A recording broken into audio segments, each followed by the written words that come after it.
여러분 반갑습니다. 마블보이입니다. 이번 시간에는 많은 분들이 요청했던 스파이더맨 홈커밍이 불러온 추측들에 대한 이야기를 해보려 합니다.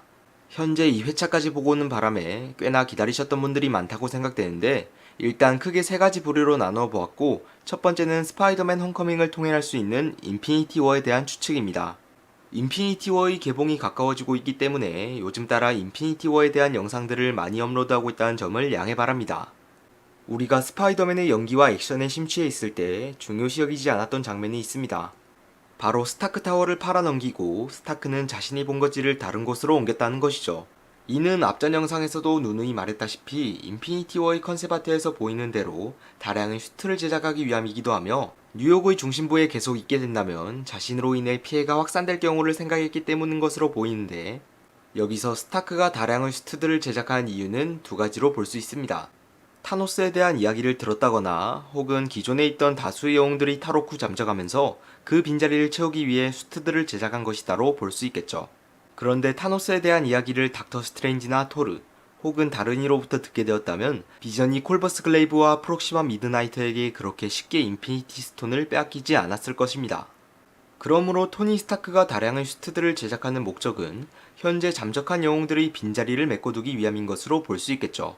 또한 스파이더맨 홈커밍에서 수송선에 실려있던 수십 수백여 개의 아크 원자로를 통해 인피니티 워에서 다량의 드론 슈트가 생산된다는 부분을 더욱 확신할 수 있게 되었습니다. 하지만 타노스로부터의 위협이 있을 것이다라는 직접적인 소식을 들은 게 아닌 분명 어떠한 위협이 다가올 것이다라는 조금 간접적인 소식도 듣게 된 것으로 보이는데 이는 홈커밍 속에서 토니 스타크가 FBI의 손을 빌릴 정도로 아주 바쁜 모습을 보인다는 점과 꽤나 위험한 무기를 사용하는 벌처를 별 대수도 아닌 것처럼 대하는 것, 그리고 결정적으로 영화의 초중반부에서 인도에 있는 토니 스타크를 본다면 어느 정도 추측해 볼 수 있습니다. 혹시 인도에 있던 토니 스타크가 아이언맨 수트를 원격 조종하며 스파이더맨과 이야기를 하던 모습을 기억하시나요? 당시에 토니 스타크는 와이파이가 터져서 다행이라고 하는데 저는 이 장면을 보자마자 닥터 스트레인지의 한 장면이 떠오르더군요.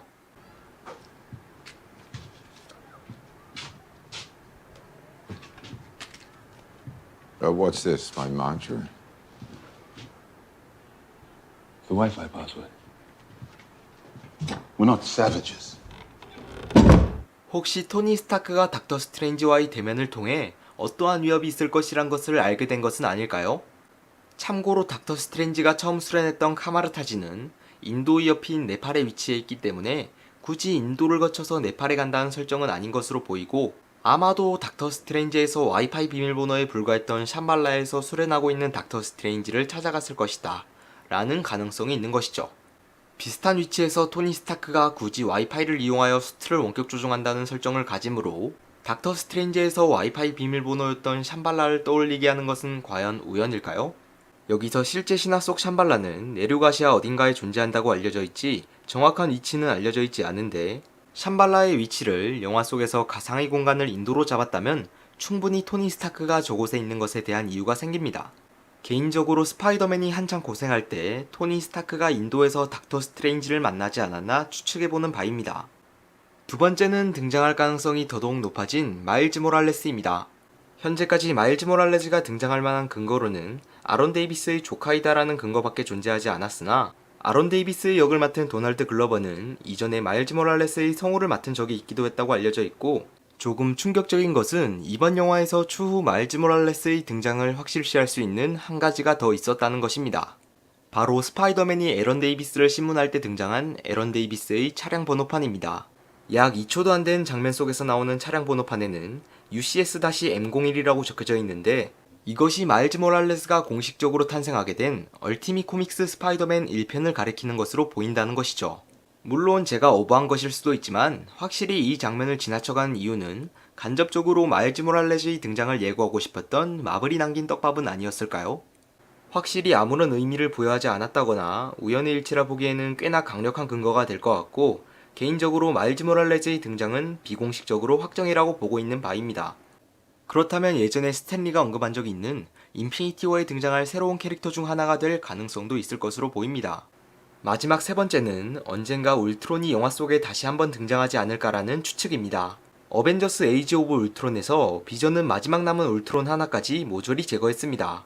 그런데 어떻게 울트론이 다시 한번 등장할 가능성이 있냐라고 묻는다면 이 장면을 함께 보도록 하죠. I found him. Hello, Dr. Banner. Ultron didn't go after Jarvis because he was angry. He attacked him because he was scared of what he can do. So Jarvis went underground, right? Scattered, dumped his memory, but not his protocols. He didn't even know he was in there until I pieced him together. 여기서 울트론의 데이터가 자비스를 완전히 죽인 줄 알았지만 자비스의 프로토콜은 여전히 남아있었고 그것을 토니 스타크가 깨우면서 자비스는 살아나게 되었었죠. 혹시 울트론 또한 이러한 방식으로 살려내는 것이 가능하지 않나라는 생각을 해보기도 했고 이번에 홈커밍에서 등장한 울트론의 팔 그리고 벌처가 트럭에서 스파이더맨으로 인해 끝내 훔치지 못한 물건 중에서는 울트론의 머리가 포함되어 있었습니다. 과연 벌처는 울트론과 관련된 무엇을 만들 계획이었을까요?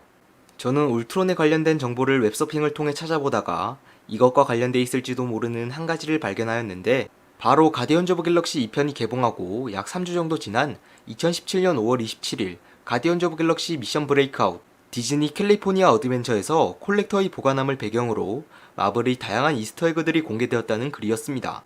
바로 이곳에 지금까지 파괴된 울트론들 중 가장 멀쩡한 상태의 울트론이 콜렉터의 보관함에 전시되어 있었죠. 아직까지 울트론이 재등장할 만한 충분한 근거를 들 수 있는 것이 부족하지만 시간이 조금 지난다면 더 자세히 알 수 있지 않을까 생각해 봅니다. 그리고 솔직히 현실적으로 영화 속에서 한번 나왔던 빌런이 다시 등장하기는 아주 어렵습니다. 물론 비중성과 활용도가 높았던 로키 같은 경우는 달랐지만요. 그리고 많은 분들이 미셸이 MJ인 것에 대한 이야기를 다뤄달라고 하시는데 이건 크게 다룰 만한 요소라고 하기엔 그렇고 우리가 알고 있는 그대로 보는 게 맞는 것 같습니다. 재미있게 보신 분들은 구독과 좋아요 버튼 한 번씩 눌러주시고 저는 다음 시간에 더욱 재밌고 흥미로운 주제로 찾아뵙도록 하겠습니다.